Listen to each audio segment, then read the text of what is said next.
The Midnight Visitor.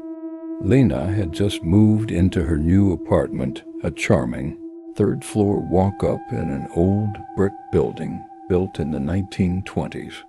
Hardwood floors, crown molding, and a clawfoot tub. It was cheap, too, almost suspiciously cheap. But Lena wasn't one to ask questions when the listing felt like a steal.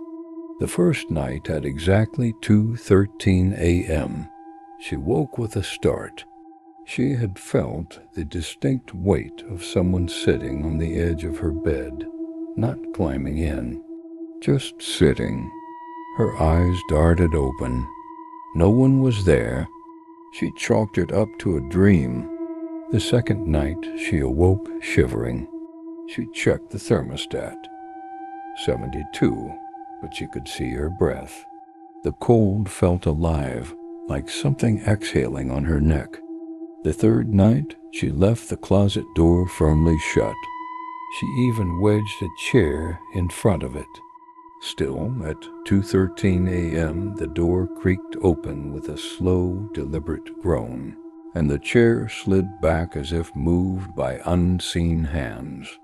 Lena began sleeping with the light on. Night 4, something touched her.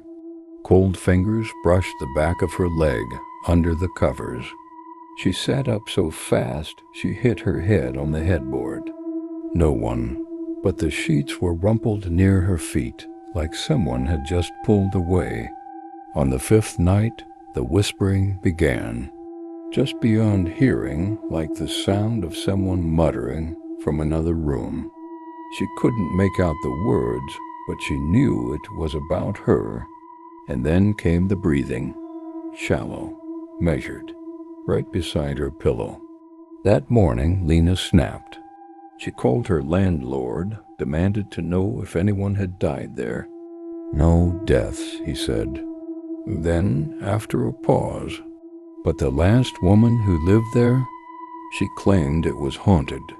Said the apartment didn't like being empty. That night, Lena was ready.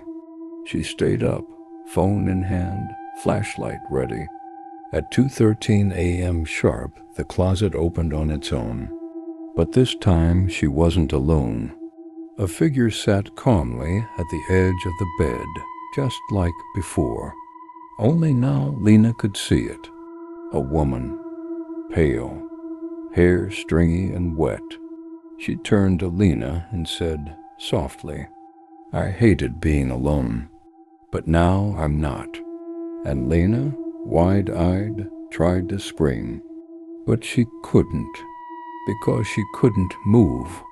Not her arms, not her legs, not even her mouth.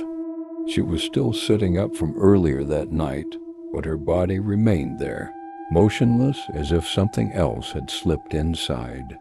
The pale woman stood and walked to the mirror, adjusting her reflection. Lena watched, trapped inside herself as the thing wearing her skin smiled, and whispered with her voice, "Good night."